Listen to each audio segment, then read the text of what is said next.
বিসমিল্লাহির রহমানির রহিম ইয়াসিন ওয়াল কুরআনিল হাকীম ইন্নাকা লামিনাল মুরসালিন আলা সিরাতিন মুস্তাকিম। প্রত্যেকটা ঘরে ঘরে সকাল বিকাল আল্লাহ রাব্বুল আলামিনের পাক কালাম, ফজরের পরে ঘরের কোরআনটি আওয়াজটাই আমরাই শুনেছিলাম, আল্লাহর কালাম কোরআনের মধুর সুরের কণ্ঠ আমরাই শুনেছিলাম। এশার পরে আমরাই শুনেছিলাম আল্লাহর কালাম কোরআনের তিলাওয়াত করেছিলেন আমাদের মুরব্বিয়ানে কেরামরা। কিন্তু আজ অনেকটা দিন হয়ে গেল, আর সকালে মুমিনদের ঘর থেকে আল্লাহর কালাম কোরআনের তিলাওয়াত আসে না, রাত্রির বেলা আল্লাহর কালাম কোরআনের তিলাওয়াত আসে না। এর চাইতে প্রমাণ হয়ে যায় জাতির কোরআনের সঙ্গে সম্পর্ক বাড়তেছে না কমতেছে? এবার আপনারা বলুন তো, আর জোরে বলুন তো। এই জাতির আল্লাহ রাব্বুল আলামিনের হাবিব সাল্লাল্লাহু আলাইহি ওয়াসাল্লাম বলেন, এই পৃথিবীর জমিনে বসে বসে যদি আমার কোন উম্মত তার রবের সঙ্গে যদি কথা বলতে চায়, সকাল যদি আল্লাহর সঙ্গে কথা বলতে চায়, রাত্রির বেলা আল্লাহর সঙ্গে যদি গল্প করতে চায়, দুপুর বেলা আল্লাহর সঙ্গে যদি গল্প করতে চায়, তাহলে আমার আল্লাহর কালাম ওই কোরআনুল কারীম বাহিরে করে যখন তিলাওয়াত করবে, কোরআন শরীফের তিলাওয়াত যখন স্টার্ট করবে, কোরআনের তিলাওয়াতের আরম্ভের সঙ্গে সঙ্গে মহান রবের সঙ্গে বান্দার গল্প শুরু হয়ে যায়। সেই কিতাবের সঙ্গে জাতির সম্পর্ক নেই। মুসলমান ঘরের মধ্যে আল্লাহর কালাম কোরআনের তিলাওয়াত চালু করো। আবার প্রত্যেকটা ঘরে ঘরে যদি আল্লাহর কালাম কোরআনের তিলাওয়াত যদি আবার শুরু হয়ে যায়, সকালবেলা শুনেন মা আর মেয়ে যদি নামাজের মুসল্লায় দাঁড়ায়, নামাজের মুসল্লায় দাঁড়ায় যদি এবার নামাজ শেষ করে ফজরের পরে আল্লাহর কালাম কোরআনের তিলাওয়াত যদি শুরু করে, ইয়াসিনের তিলাওয়াত যদি শুরু করে, আল্লাহ তার রহমত বরকত দিয়ে ভরপুর করে দেয়। সুবহানাল্লাহ। এক নম্বর কারণ হলো কোরআন ছেড়ে দেওয়ার কারণে, আর দ্বিতীয় যে কারণ হলো জাতিরা অন্ধকারের দিকে যাওয়ার, সেটা হচ্ছে আল্লাহর নবী সাল্লাল্লাহু আলাইহি ওয়াসাল্লামের যতটুকু আদর্শই ছিল, রাসূলের আদর্শ বলতে মুমিনদের কাছে নাই। কথা বলো ঠিক কিনা? আসলে রাসূলের আদর্শ আমরা স্লোগান দিয়ে বলি প্রকৃত মুমিন, জোরে সোরে স্লোগান দিলে বড় মুমিন বলা যায় না। কথা বলো ঠিক কিনা? রাস্তায় ফ্ল্যাগ নিয়ে ঘুরলে বড় মুমিন হওয়া যায় না। পাগড়ি বান্ধিয়ে মাথায় যদি কোনো মুমিন রাত্রি দিন যদি ঘোরাফেরা আরম্ভ করে, তাহলে তো মুমিন বলা যাবে না, তার নাম মুমিন নয়। মুমিন যদি বলতে হয় আমার প্রিয় নবী মুহাম্মদুর রাসূলুল্লাহর আদর্শে মানতে হবে রে যুবক। পারবা? যুবক, তোমাদের প্রতি, যুবকদের প্রতি আমার নবীর কেমন ভালোবাসা ছিল আমি মূল আলোচনায় যাওয়ার আগে সামান্য সময় নষ্ট করতেছি। কেমন ভালোবাসাই ছিল আমার নবীর। আল্লাহর হাবিব সাহাবায়ে কেরাম এর আলোচনা করতেছেন। ঠিক এক সময় পিছন দিয়ে একজন সাহাবী আসলেন, যার নাম ছিল হযরত জারীর রাদিয়াল্লাহু তাআলা আনহু। বসার কোনো জায়গা নেই, জারীর দাঁড়াই রইলেন। আল্লাহর হাবিব নিজের চাদর মোবারক খুলে দিয়ে নিক্ষেপ করে বললেন, জারীর এই নেও চাদর, আর আবার চাদরে বসো, আর দিনের আলোচনা বসে বসেই তুমি শোনো। সুবহানাল্লাহ।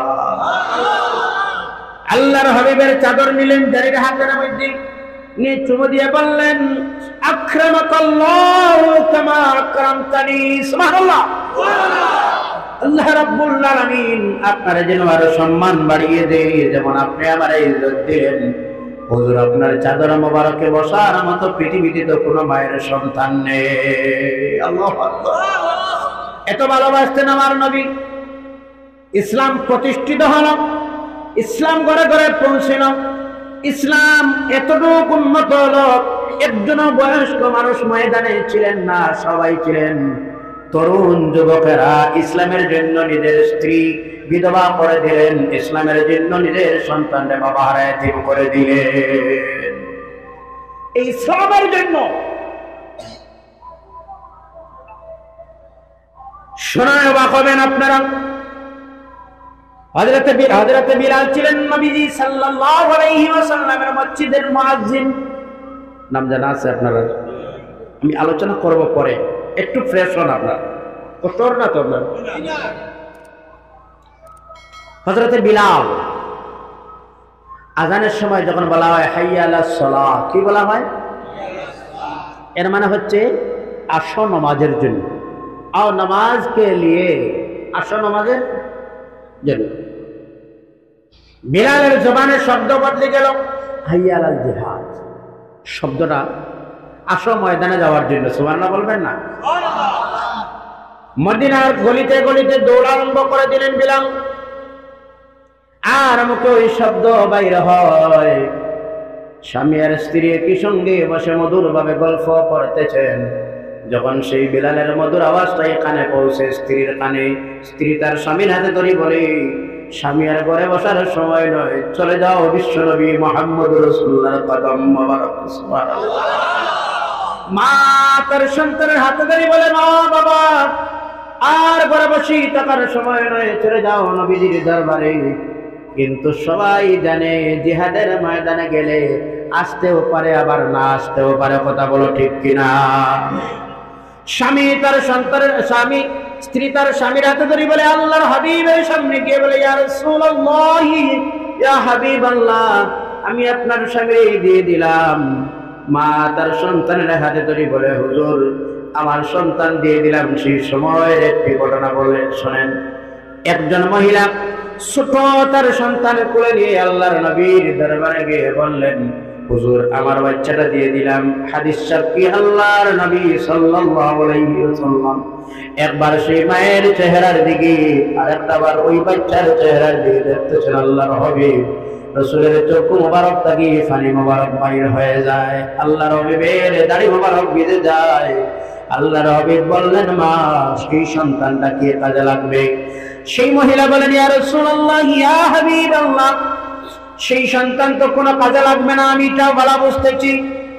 সেই ময়দানে যাওয়ার উপযুক্ত নয় আমার সন্তান। তবে রাসূল, কিয়ামতের দিন এক শ্রেণীর মহিলারা দাঁড়াইবে, আমি শহীদের মা বলে, আর একজন মহিলা দাঁড়াইবে, দাঁড়াইয়া বলবে, আমি শহীদের স্ত্রী বলে, গৌরব শহীদের দাঁড়াইবে তার।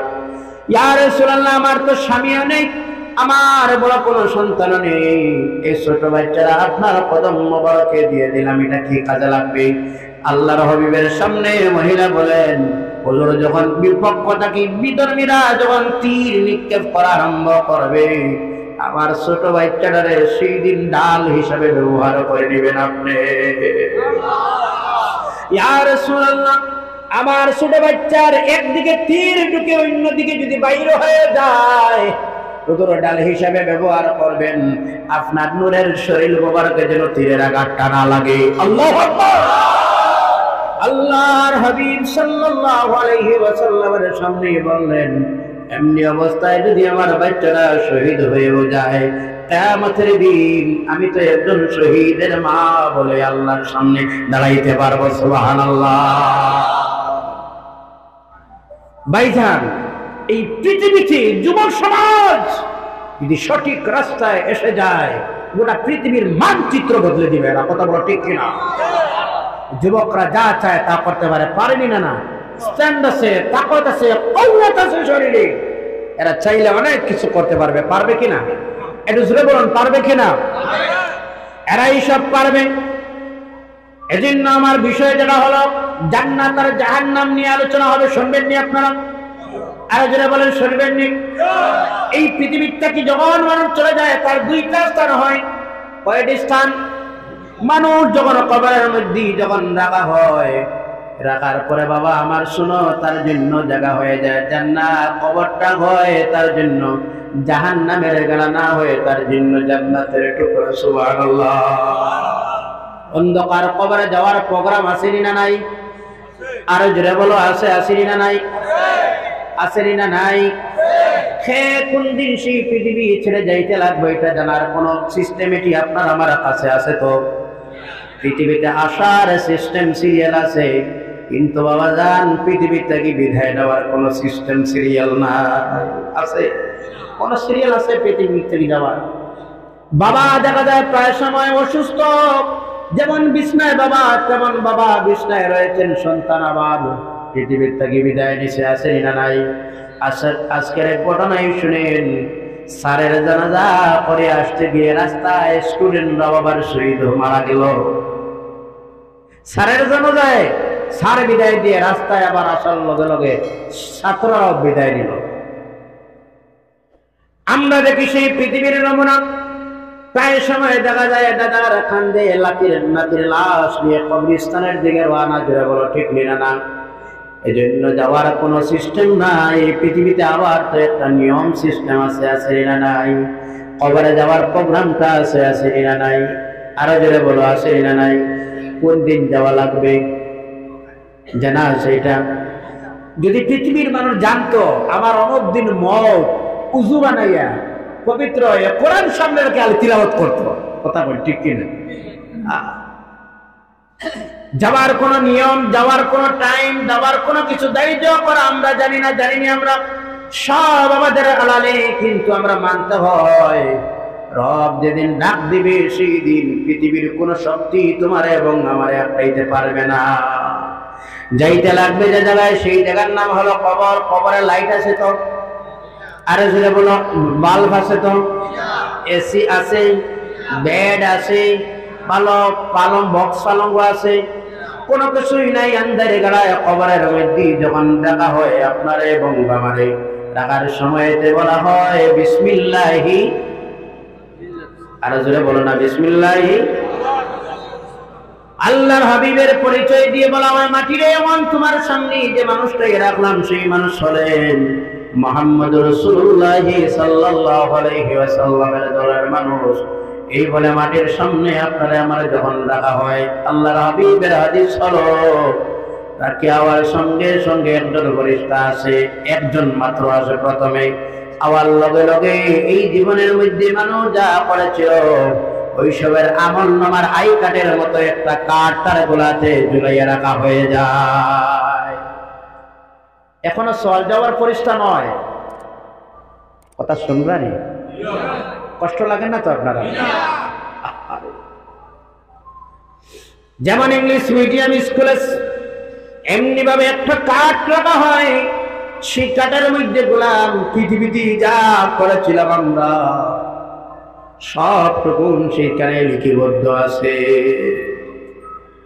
রাত্রে চুপে চুপে যা করেছিল গোলাম, প্রকাশ্য যা করেছিল গোলাম, একবার সুবহানাল্লাহ বলেছিল তা এখানে আছে না নাই? সব এখানের মধ্যে লিপিবদ্ধ আছে। এই কার্ড যখন দেওয়া হয় এরপরে দুইজন ফেরেশতা আসেন, আল্লাহর সঙ্গে সঙ্গে এই গোলামের সামনে এবারে তিনটি প্রশ্ন করা হবে। কয়টা প্রশ্ন? প্রথম প্রশ্নটাই হবে, গোলাম বলো তো তোমার রব কে? একটু জোরে বলুন না, রব কে? আরো জোরে বলো, রব কে? একটাই প্রশ্ন করা হবে, তোমার রব কে? গোলাম তুমি পরিচয় দেও, তোমার রবের পরিচয় দেও। মুমিন যারা হয় সর্বক্ষেত্রে রবের নাম নিল। সকালে যখন ঘুম থেকে উঠে আমরা কার নাম নিয়ে ঘুম থেকে জাগি বলুন না? আরো জোরে বলো, কার নাম নিয়ে? আর রাত্রিবেলা বিছনায় যাই দুইটা চক্ষু মুজার আগে, বন্ধ করার আগে কার নাম নিয়ে আমরা দুইটা চক্ষু বন্ধ করি? কার নাম নিয়ে? আমরা যখন সকালবেলা উঠি ওঠার লোকে লোকে রবের নাম নেই, সকালে যে আওয়াজটাই শুনি সেটাই হচ্ছে রবের আওয়াজ। সুবহানাল্লাহ বলুন। রবের আওয়াজ আমরাই শুনি। মসজিদে যখন আল্লাহু আকবার বলা হয় আমরা কার নাম শুনি? আরে জোরে বলো, কার নাম শুনি? এই যে ফার্স্ট টাইম যারা আমার রবের নাম হয় আমরা কারা কারা শুনি? একটু হাত তোলেন তো দেখি। মাশাআল্লাহ, আমরা সবাই শুনি। জবাব দেই তো? জবাব দেই আমরা রবের নাম শুনি ফার্স্ট টাইম।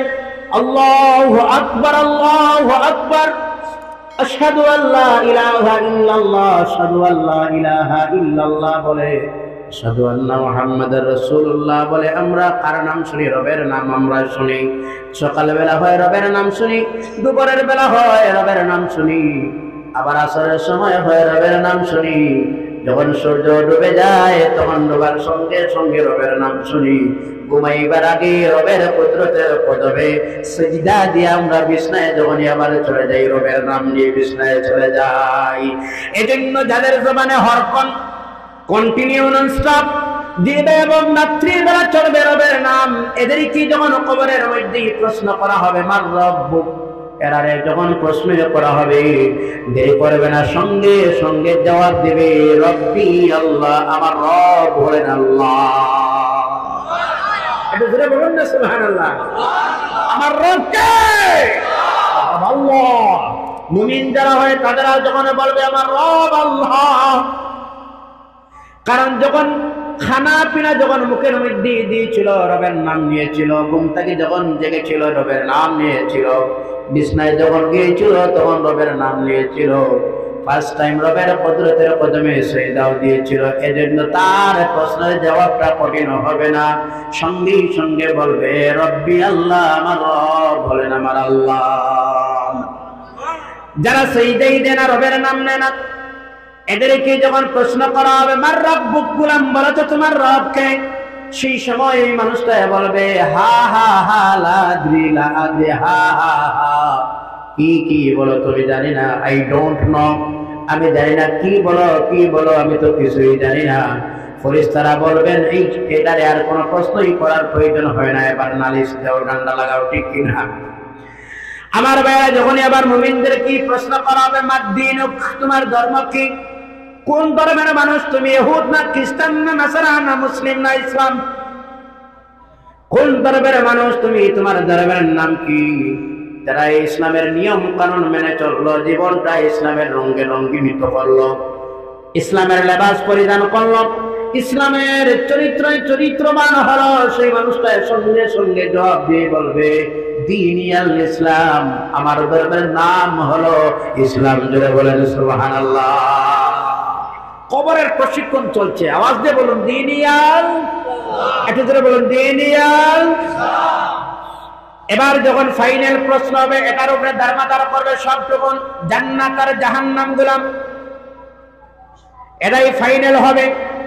এবার প্রশ্ন করা হবে ও গোলাম মা তাকুলু বিহাদ্দি হাযার রাজুল, কিংবা মান হাযার রাজুল, আপনার আবার নবী সাল্লাল্লাহু আলাইহি ওয়াসাল্লাম সম্পর্কে যখন জিজ্ঞাসা করা হবে,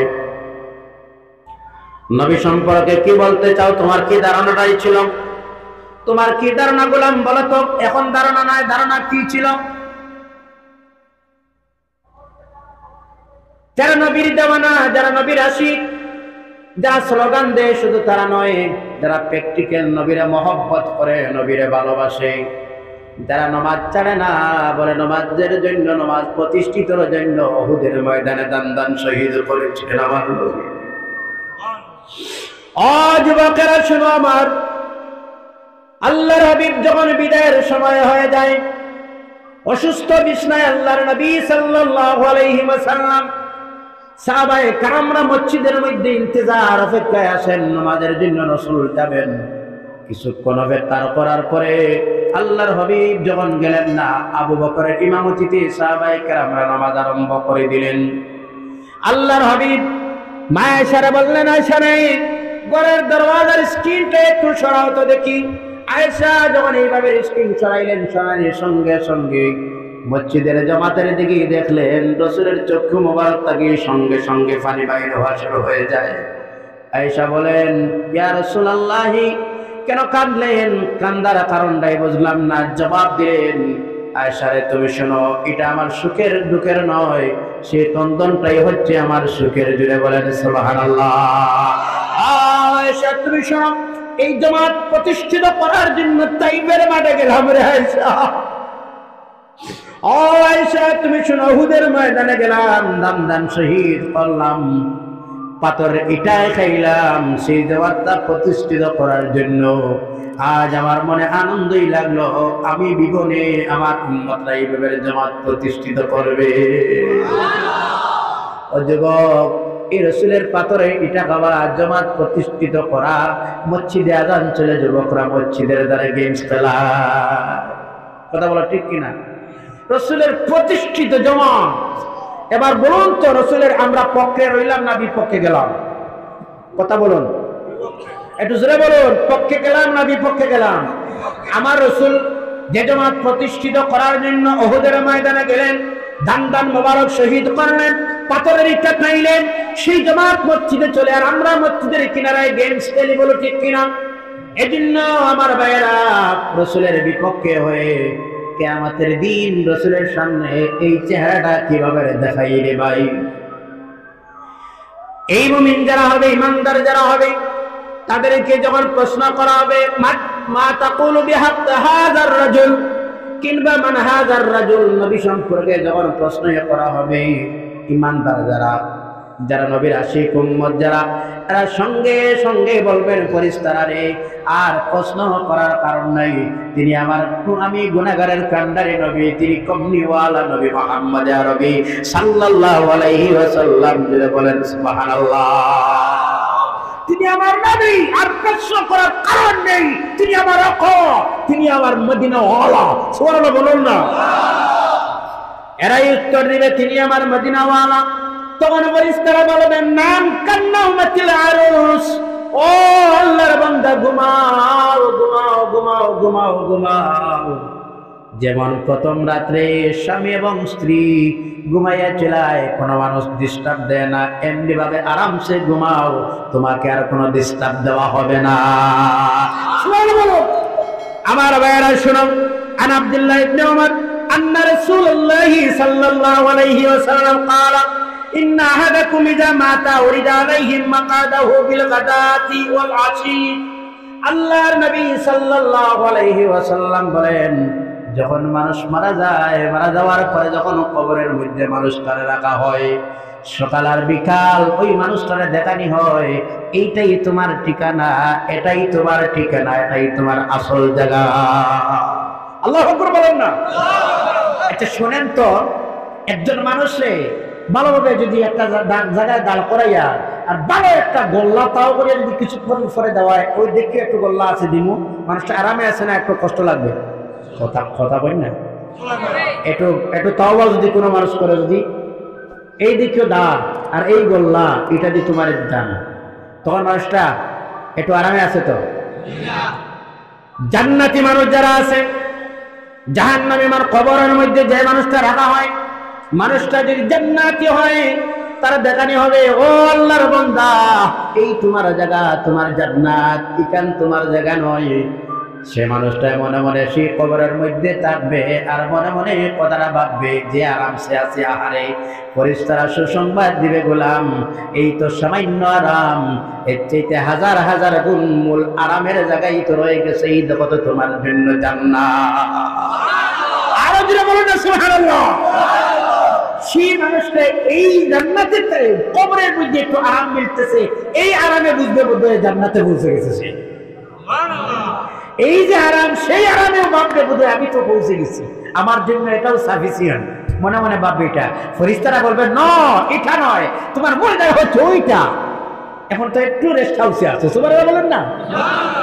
এখানে রেস্ট হাউসে ফল ফ্রুট এসি সব আছে এখানে, মানে বলবে বোধহয় শেষ, আমার জন্য জান্নাত, এটাও জান্নাত। ন, এটা নাই, মূল জায়গা ওইটা, ওইটা। সুবহানাল্লাহ বলুন না? জান্নাত দেখানি হবে গোলাম রে, সে মানুষটা আনন্দ করবে।